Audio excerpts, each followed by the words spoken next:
on 3FM 92.7. Yesterday, the NDC's flag bearer, John Dramani Mahama, met the press. I'm sure it's something that the press themselves have yearned for since 2019, which was the last one that President Nana Addo Dankwa Akufo-Addo had. I was there.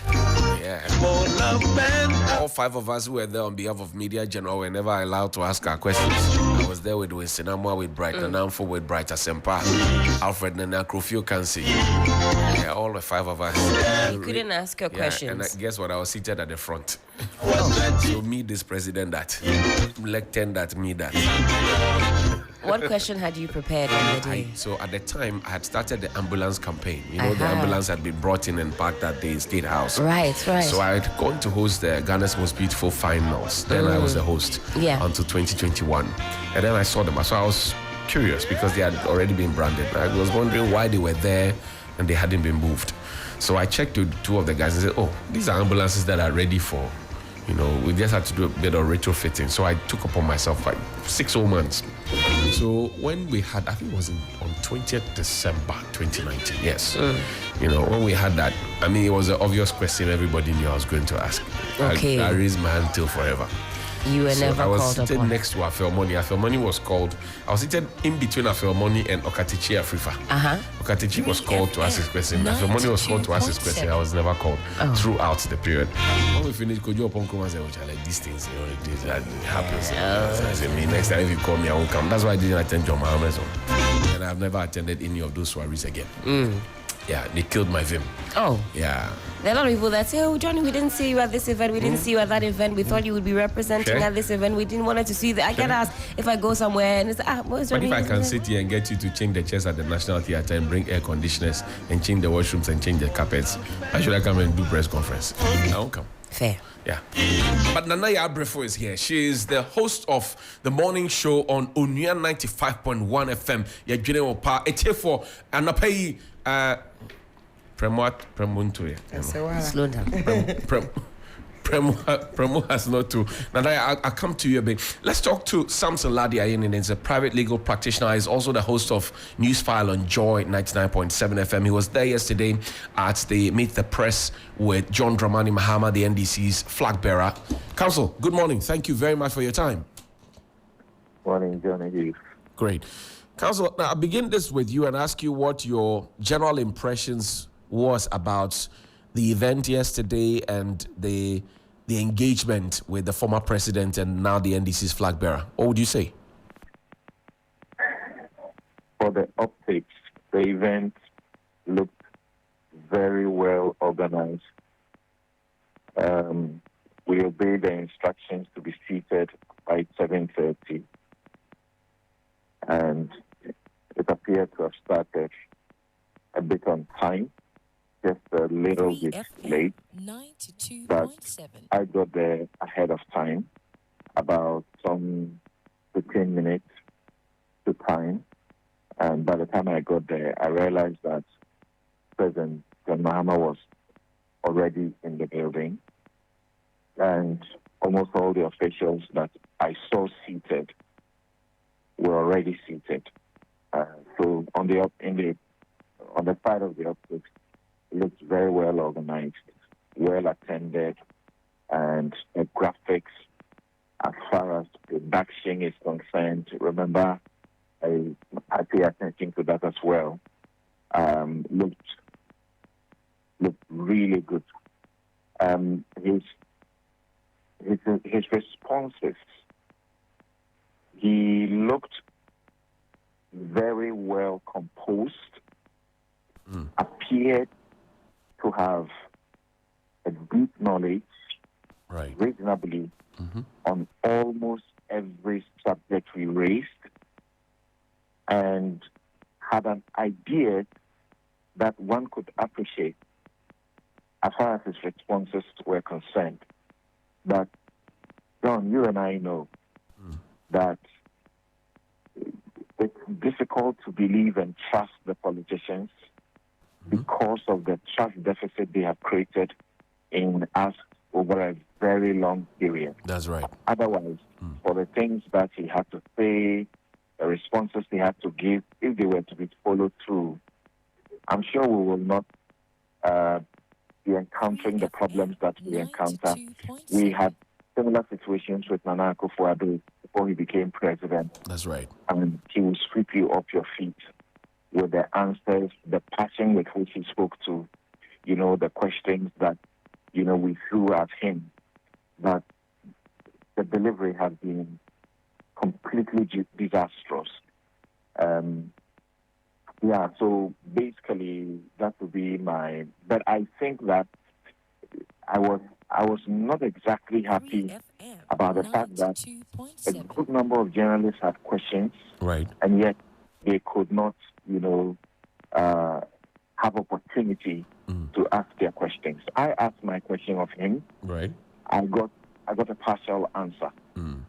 Because there were the time constraint. You could feel it yourself, the time constraint. But it is what it is. I don't know. I see.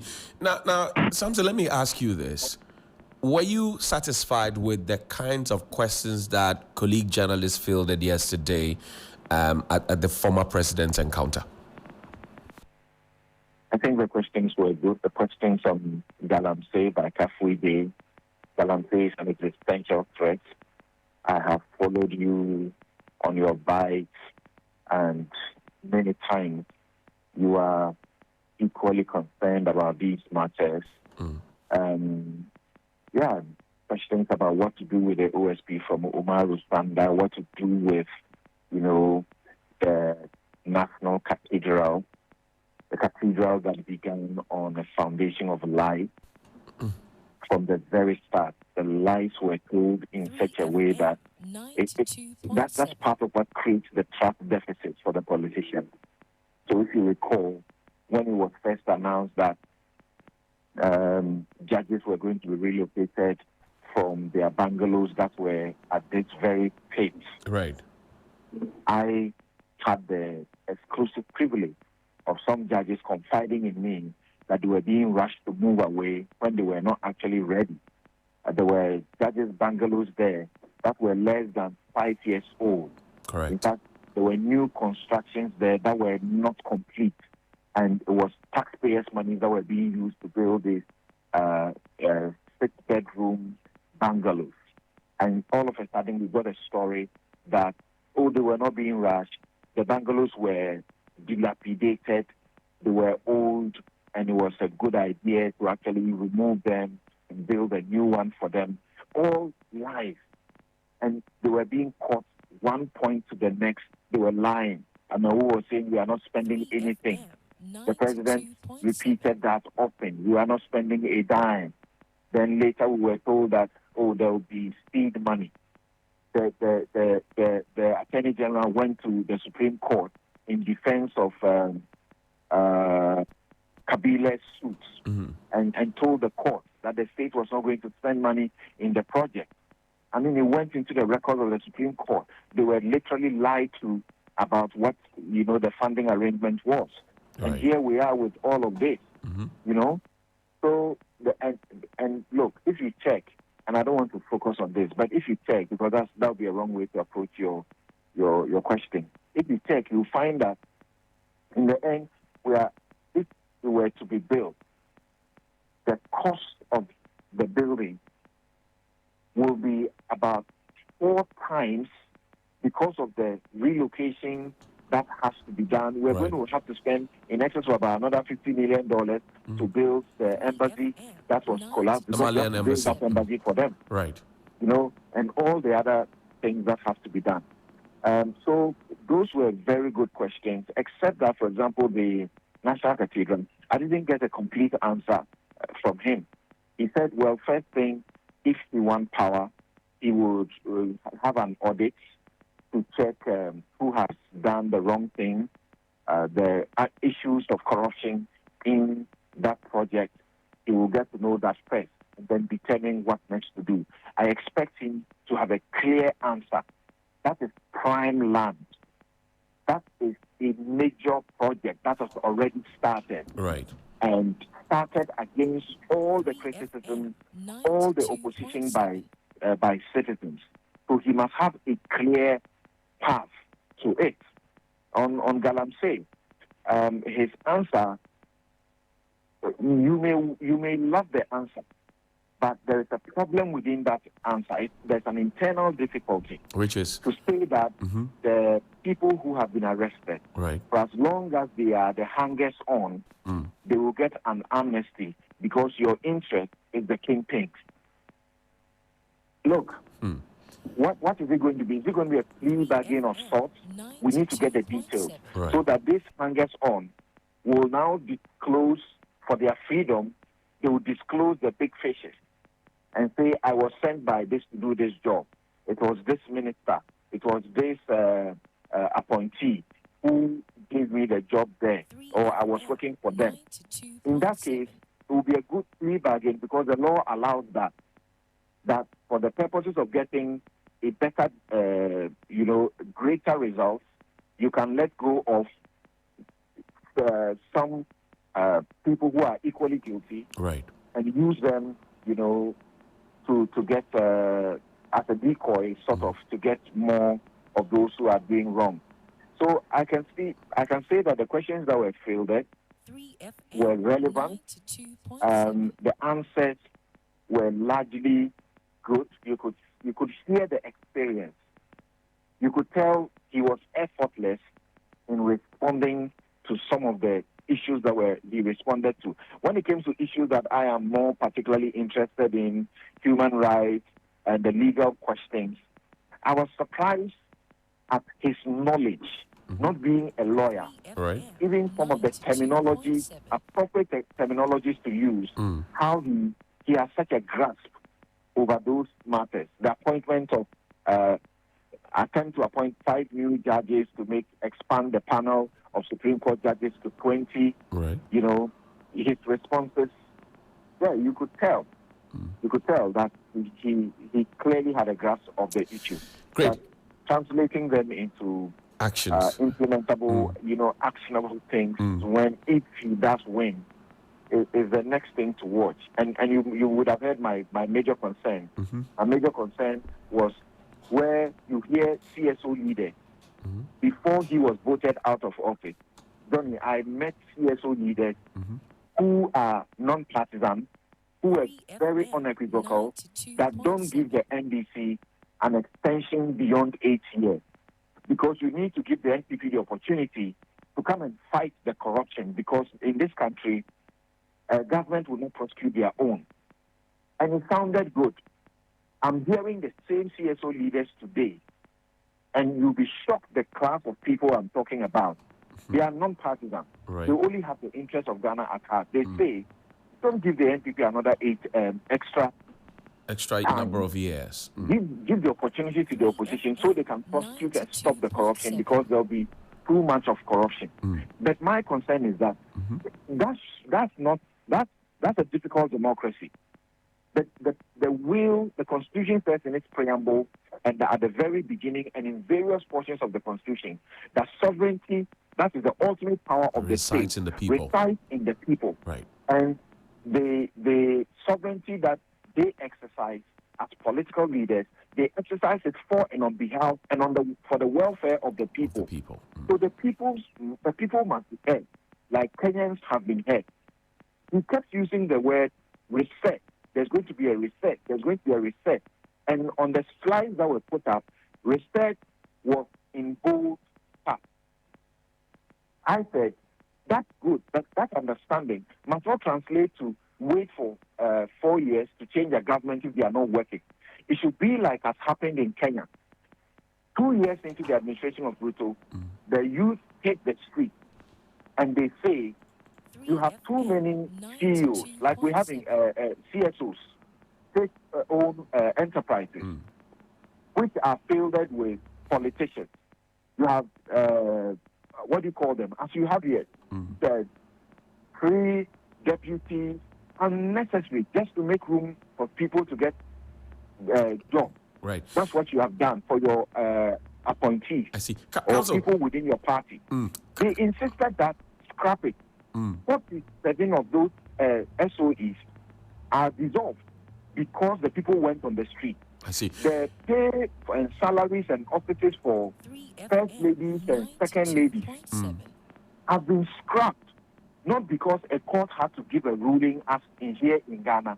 It is because the people went on the street. Right. We don't leave it to 5 people sitting as judges to determine for all of us, the majority, what is good for us, because their decision may not be as good as we want. 50% of his advisors and appointees, all of them have lost their jobs today as we speak because the youth went on the street. I see. That is what the democracy must be. It must not be a democracy that we vote and wait for 4 years. This government has not been listening. Look at the things you and I have been talking about. They are the things that the people want action on. The president is tone deaf. He just can't hear anybody. We look, CDB surveys said people want a non-partisan district assembly elections, as in for the mayors and the DCEs. CDB surveys have said over 78% of Ghanaians, that is how they want it. The president said, I don't want it that way. Because of that, let's not have the referendum to determine whether there should be election of DCEs or not. You can't get away with this in Kenya. That's what kind of democracy I want. The demonstration people try to have. Look at how repressive the police has been. And I'm in court defending too many of the journalists who have had to be named, who have suffered at the hands of the police, and so on and so forth. And I wanted to highlight the issue of Oliver Barker-Vormawor because we don't know what we do with our brilliant kids in this country. Right. This is a bright guy. How can he organize a coup on Facebook? What nonsense is that? And he's standing prosecution, and we are watching. So I asked the former president, what has he done about that? What will he do about it if he wins? He only answered what he will do. He doesn't answer what he has done. Assignment, state-sponsored terrorism by the military. Have you heard the president on this? 8 people were killed in the elections 2020. What have you heard? No investigation, nothing. What kind of a democracy is this? Something.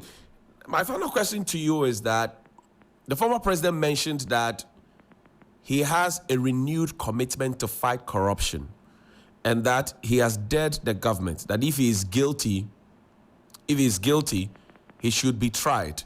In 1 minute, you give me your answer. Can he be trusted? That's the point. But that is his word. And you and I must record this word. The way you do it in the most brilliant fashion. Record it. And then we'll play it back to him as frequently as possible if it becomes necessary. Thank you. Samson Ladia Yenini, private legal practitioner, host of Newsfile and Joy 99.7. He was there yesterday. Our own Nanaya Brefo of Yensempa on Onya FM is here. Nanaya, good morning. Morning. I'd had to drag you out of the studio, forgive me. But you were there yesterday. Yes. What were your impressions? You have had so many of these media encounters. How different or was this one?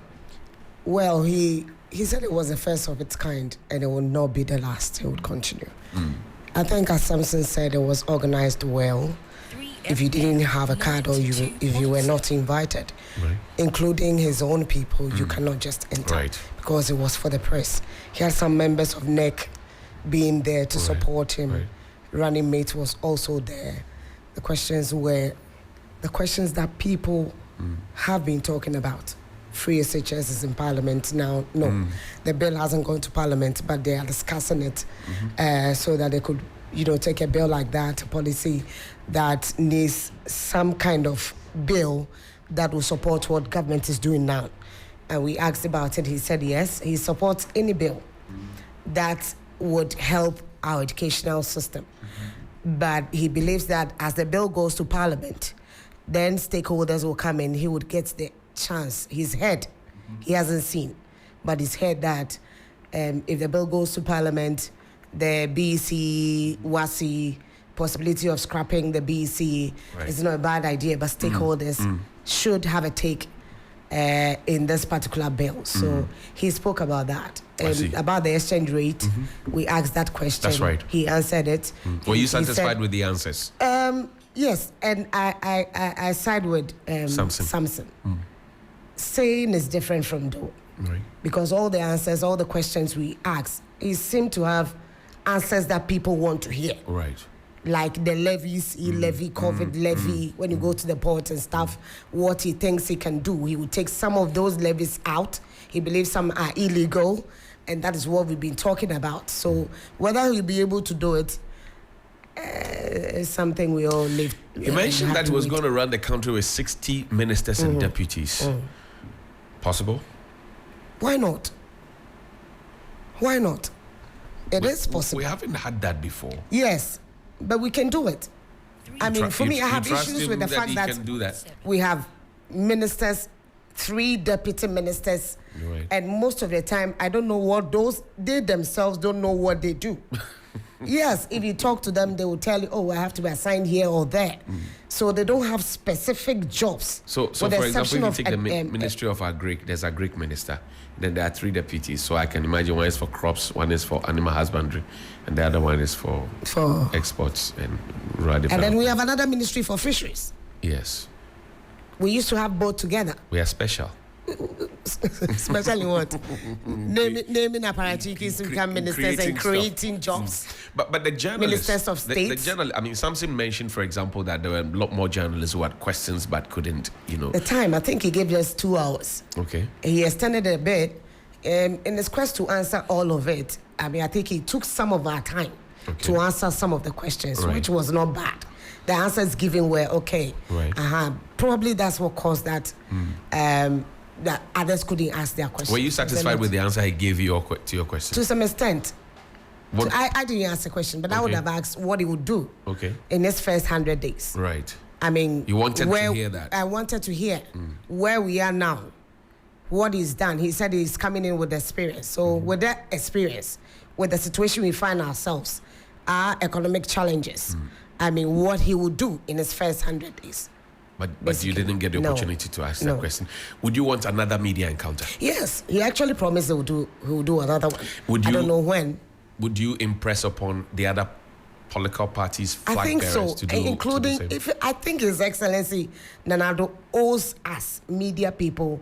He does that as and when, not meeting all of us, just as he did. When he goes to a function, especially political rally or function, you ask question, he would answer you. But I think he should be able to open his doors. No, forget about it. It's important. No, it won't happen. We need to know. It won't happen. We need to ask him the things he said he would do. It won't happen. Why he's not been able to do it. It won't happen. Why? It won't happen. The last one we had was in 2019. Yeah. And he has to. It won't happen. It wasn't this bad 2019. Right. I mean, and the fact that it's only COVID and Ukraine that has brought us this far. I don't believe that is the only reason. And there are things, and we are asking for, cuts in expenditure.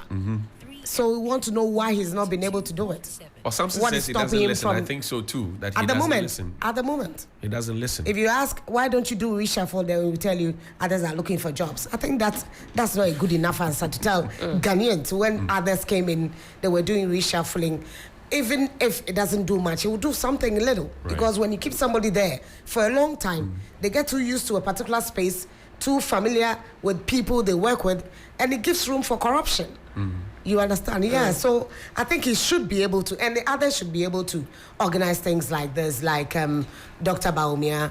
I think he did something, but not. Yes, he did something on the quiet. On the quiet. Yeah.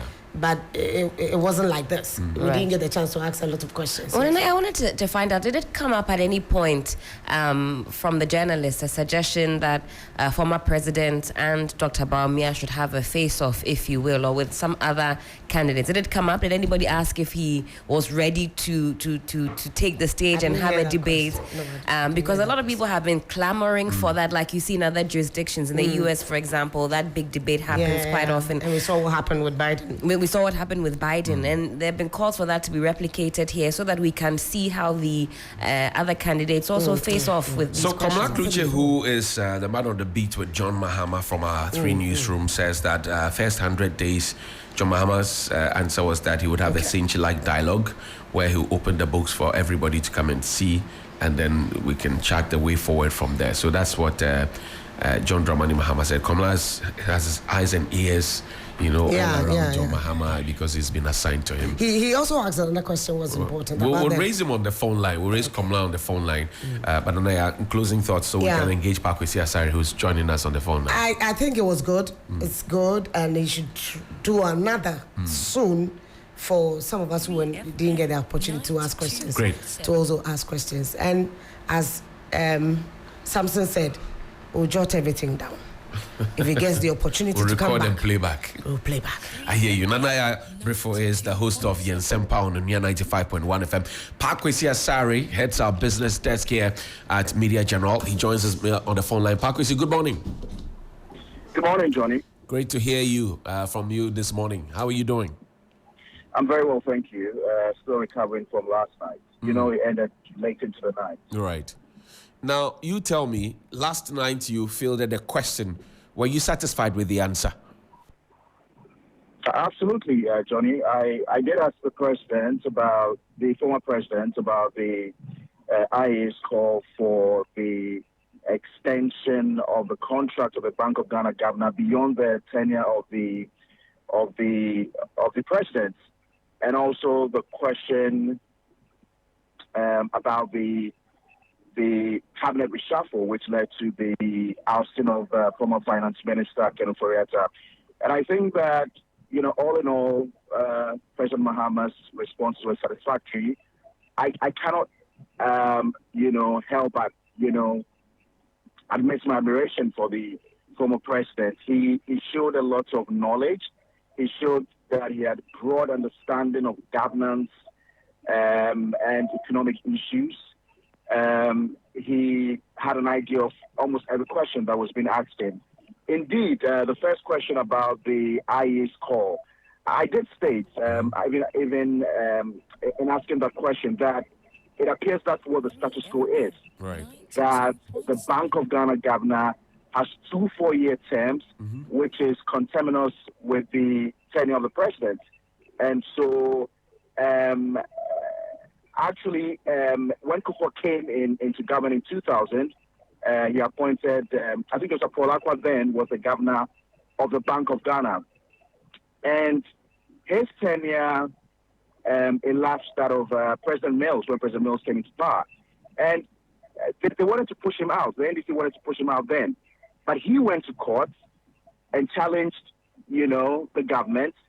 And he managed to stay in power to continue his tenure as governor of the Bank of Ghana. Then we also had, in John Mahama's time, Dr. Nasiru Isahaku. He also was supposed to finish his tenure when, in 2016, Nadu came into power. But according to John Mahama, and as we already saw, Nasiru Isahaku could not complete his tenure as Bank of Ghana governor. And we heard from H.E. Mahama that he was pushed out only for Dr. Addison to come in. And so Dr. Addison, as we have it now, appears to have done his first 4-year term, right, conterminous with the tenure of the President Akufo-Addo, and is doing his second 4-year term. Right. So if indeed we are allowed to go by the laws, that's what the law actually says, that he has 2 4-year terms conterminous with the tenure of the President. But for the little hiccups that we had when President Akufo-Addo came into power in 2016. But it is also instructive to note that he went further to suggest that, listen, why would he extend the contract of a governor of the Bank of Ghana who was superintendent over such humongous losses? Why would he extend the contract of a Bank of Ghana governor who seems to have printed so much cash into the system illegally?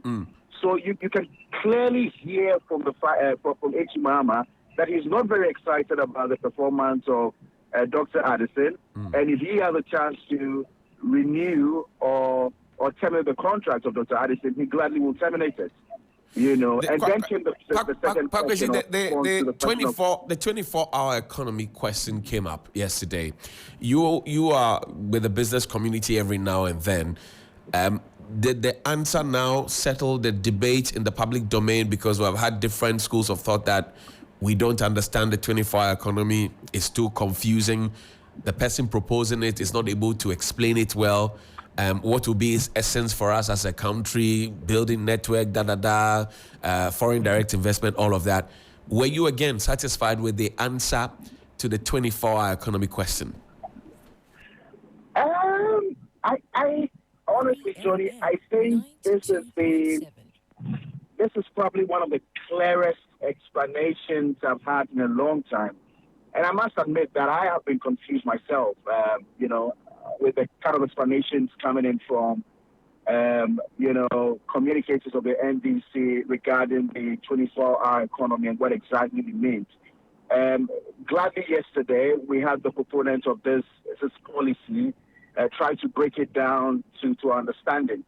And I think largely he tried to do that.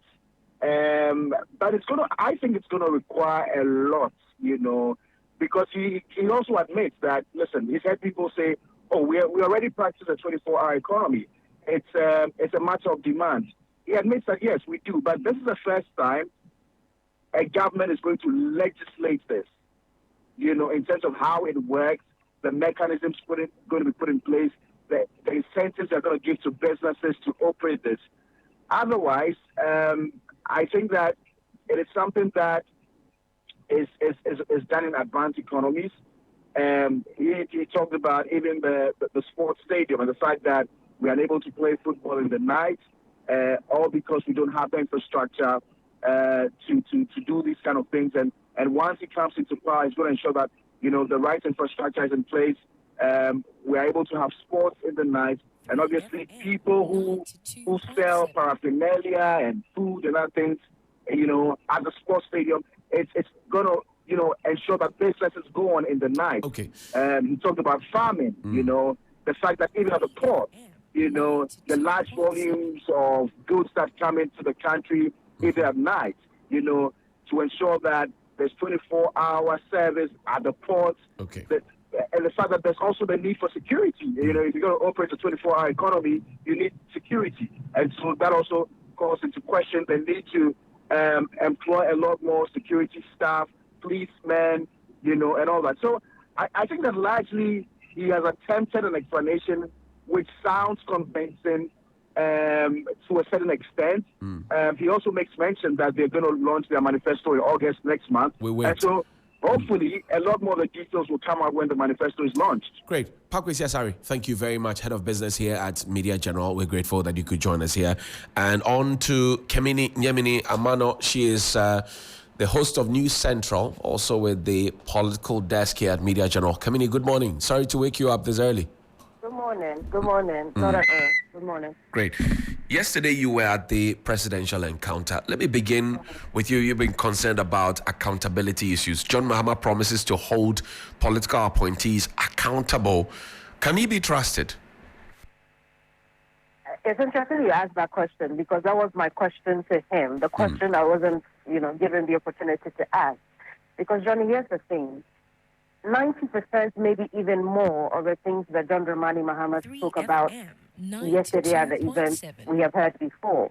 So he spoke to the minds of the people. I was hoping that he would speak to the hearts of the people. Because the thing is that over the world we are facing a leadership morality crisis. All right? In our case, we've seen the disillusionment among a large cross-section of the Ghanaian people. What has that done? It has increased the distrust and mistrust between the governed and government. And so for an opportunity like this, I wasn't expecting a lot of regurgitation of the things that we have covered already. Right. I was looking for the opportunity for him to speak to the hearts of the people. Why the Mahama coming into the 2024 election is different from the Mahama that left office in 2016. I haven't heard enough of that. Do you understand? I wanted to hear whether or not he's offering us a different kind of leadership because he needs to reflect on the imperfections of his own administration. And I'd like to hear more of that. It doesn't matter if he's gone into a 2020 election. The point is that 2020 election didn't end the way he wanted, which means that the Ghanaian people, despite being disillusioned by the current administration, still want more. Is he going to give us that more? Can we trust him to give us that more? Or is it going to be another case of a mismatch between what is ordered and what we actually get? And I don't think that he dealt with that a lot at all. This second encounter that John Mahama has promised, and between now and then, do you hope that anything could change? Because it does appear that largely the NDC is counting on the failings of this government to come back to power. In terms of answering the questions and the messaging, because all of this was to make sure that they're improving upon the messaging. Did it strike you that the messaging is actually being couched properly in terms of demeanor, appearance, composure, the organization, etc.? I couldn't take that from the NDC's presidential candidate. He's a good communicator. So I think in terms of posturing, in terms of poise, in terms of giving the message, it was well done, right? But the kind of message I thought would speak to the heart of the people didn't really come. And also let's note that I think he did his best not to center his message on berating the current administration, and that was a good thing. He tried to tell us what he thinks he would do and what he thinks he would do better. And again, I say it, we've heard those things before. It only spoke to the minds of the people, and perhaps, in the future, the message should be couched in a way that it speaks to the hearts of the young people who do not think that this government has lived up to expectations. Otherwise, it's just another presidential candidate making promises they cannot trust. Kamini, I'll let you go, but before then, again, we'll ask. Some are suggesting that, look, these things that are being said by John Mahama, I will run the country with 60 ministers, I'll do this, I'll do that, I'll do this, I'll do that. We need to pack those videos and audios and play them back to John Mahama, maybe within the first year or maybe at an appropriate time, so that it serves as a reminder. Samson Ladi was on the phone a while ago. He insisted that the president doesn't listen. Do you get the sense that John Mahama will listen? Has John Mahama listened in the past? Comparatively, I'd say yes. I can only assume now that John Mahama, if or when given the nod, will listen even better than before. And I'll make an example, right? We've always made the point about the 24-hour economy and how we do not understand, or he's not explaining himself well, which is true. But last night he tried as much as possible to go beyond the country will be working round the clock. However, while that is a sign that John Dramani Mahama is listening to the people, is trying his best to carry his message across to the people, this is the point about infrastructure. Mr. Mahama, tell us how you're going to do this, really. It shouldn't have been another case of wait for my manifesto and all this. That was an opportunity to tell us the kind of infrastructure you want to use. Does the infrastructure exist? Do you plan to build it? Based on the math you have done, how long is this going to take? Because he has only 4 years.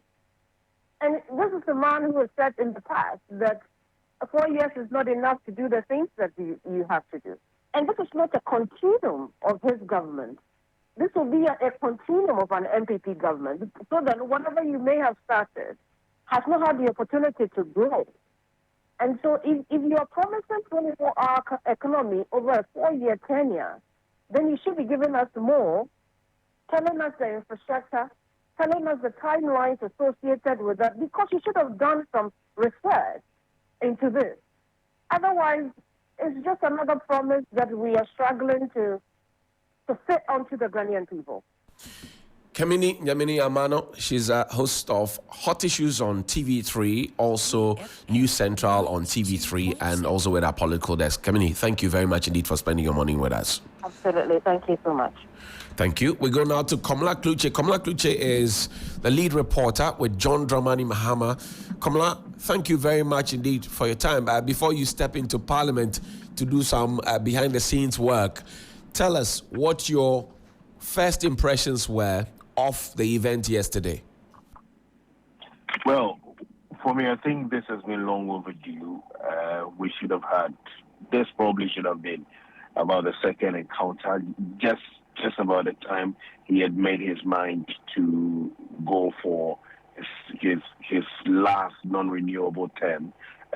We should have had this encounter, subjected himself to more scrutiny, but better late than never. We have seen from his side that yes, he has done this, not necessarily from the other side though, that they may be doing this anytime soon. But largely, I think that opening himself up has not been a new thing. We are aware. As far as I'm concerned, I'm not too sure the number of times, but I mean, being in office, I've covered a lot of these encounters with him, and so this, in addition, is just still a feather in his cap. But we are hoping to have a lot more of this. But as the campaign gets heated and the pressure on him mounts, I still want to believe that he will find space, keep to his word and give the media the opportunity to ask him the questions or subject him to the strict proof and scrutiny that he desires of leadership in the country. And so largely, I think that, yes, it's a good call. There's still a lot more that he has to do. But, I mean, in terms of journalists, you can never be satisfied with the time frame given. I recall yesterday, supposed to be seated by 7:40, and he walked in just about 2 minutes to 8, and that's how the arrangement was done. At 8 o'clock, went live on air, and he spoke, for just a little over some 20 minutes, and the rest was left for the questions. I believe that in the responses he gave, some of them in wanting to explain himself to be understood the more. For instance, if you look at the question on, let's say, the free estate test, he had to give even background and cite examples of how the president now then, lauded him for committing himself to free estate. All those things took a lot of time.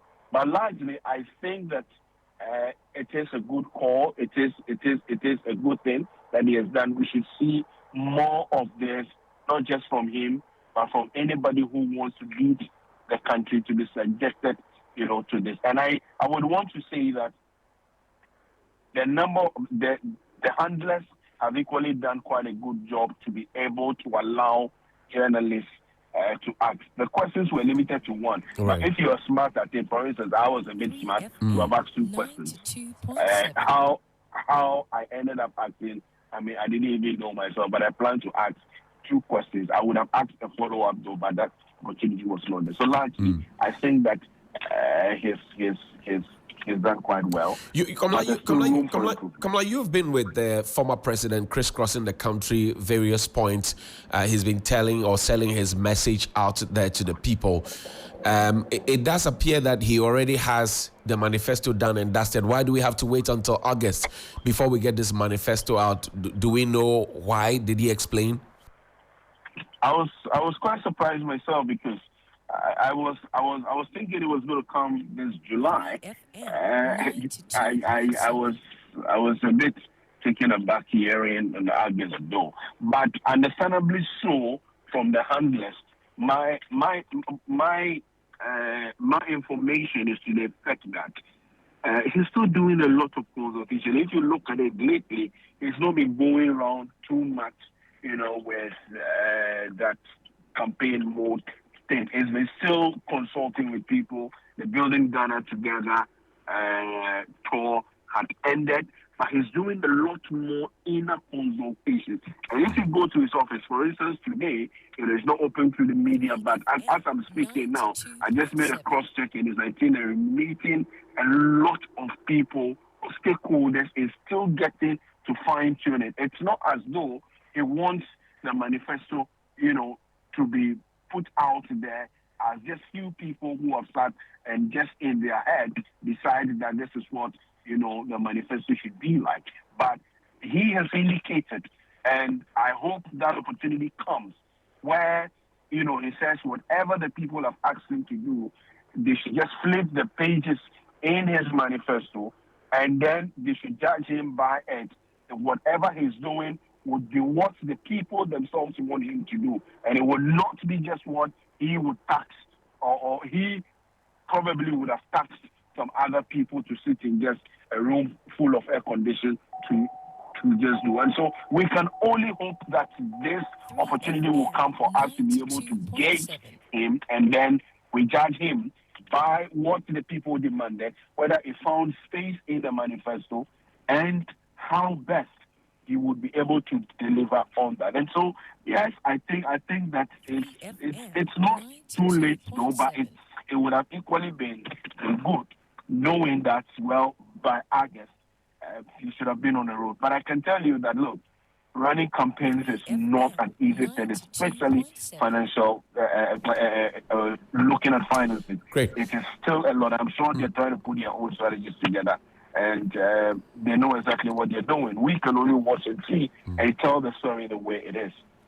Komla Kluche, thank you very much. Parliamentary correspondent, a lead reporter with ex-President John Dramani Mahama, and also with the political and legal desk here. Thank you very much indeed for your time. We're grateful. And that's Komla Kluche right there. A bit of a 24-hour economy, and then we'll take your thoughts, Helen. Would you have wished to be there yesterday? Absolutely. What would have been your question? I think, just as I'd posed to Nanaya, whether or not former President Mahama would be open to some type of debate, maybe not even just with the NPP, but other presidential candidates, and sit around and debate ideas with them. I would have been curious to know if he's open to that. I think if we push hard enough, we might just see it happen. Okay, might just see it happen. I understand your frustration and your disillusionment. Many of you are feeling very frustrated. I can relate to the recent cynicism and massive mistrust you have in our body politics, because the current government has been undeserving of your trust. The challenges of today might seem insurmountable, but I urge you to look beyond the present and dream with me of a reset Ghana. The Ghana we all want, where your talents and hard work will determine your success. I promise a Ghana where you are not sidelined, but at the forefront of change, where you can live happy lives and still achieve your optimum potential. This is not just a promise, it's a commitment. I will reset the economy, and Ghana will be open for business for 24 hours a day.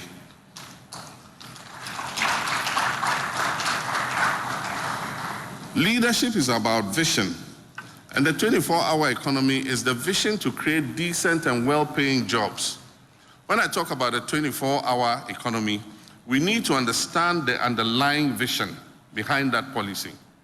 The 24-hour economy is the means to an end, and the end is putting Ghana on a solid foundation for accelerated growth and development.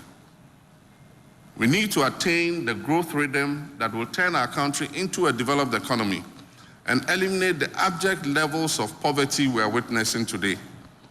An economy that will manufacture many of its needs, including food and beverages, drugs, clothing, and more, such that we can address the exchange rate volatilities due to needless imports. The world is moving very fast. We need to keep up with this new rhythm. So first, think of the 24-hour economy as an accelerator, the best accelerator or catalyst we could possibly have. A 24-hour economy will increase the production and distribution of goods and services and accelerate the economic exchanges between people and companies. And with that, we will start growing at an unprecedented pace while providing decent jobs for our young people. As I've said, leadership is about vision, and I stand by it. But leadership is also about caring. It's about giving people genuine, solid hope. And this is what the 24-hour economy is really about. And let me explain further. The 24-hour economy is a solid way to replace imports with homegrown production of goods, and thus create a solid base for a vibrant Ghanaian industry. In many instances, we don't import goods because they are better than what we produce. We import them because nobody produces them here in Ghana in the first place, or because our local production is insufficient. Therefore, the stimulus packages for companies wanting to participate in the 24-hour economy will convince businesses, and I'm sure of it, to start producing import substitutes. And do you know why? Because the market for such products already exists. If the market did not exist, we will not be importing to satisfy demand. And so through the 24-hour economy, businesses will be incentivized to start producing for this market. It is the simplest way to start growing sustainably. And when this begins to happen, imagine the number of new jobs that will be created. And here's another thing about the 24-hour economy. It will boost exports. Many Ghanaian companies still will start looking for foreign partners to develop their businesses to take advantage of the new opportunities available to them via this policy. Indeed, thanks to the African Continental Free Trade Area, these partnerships will open new foreign markets to Ghanaian companies. And goods produced in Ghana will then be exported to other parts of our continent, to Asia, to Europe, or North America, using the connections of these foreign partners that we have had. And as I've said before, I will personally chair an accelerated exports development program that will identify and promote exports in the manufacturing, agricultural products, textiles, food and beverages, pharmaceuticals, and the extractive sectors. It is important to understand that the 24-hour economy will generate a network of foreign markets for Ghanaian entrepreneurs and will transform Ghana into an export-led economy. The best in the morning is on 92.7 Sunrise on. From Mahama yesterday, 24-hour economy explained. Are there more questions? I don't know if you have any more questions. But when we return from the break, Musa Dankwa has a new one. He's done a poll on the running mate. Musa Dankwa, 1 day, 1 research. Global Info Analytics. And then we will also get into the demand for 5 persons to be elevated to the Supreme Court. What are the analysis?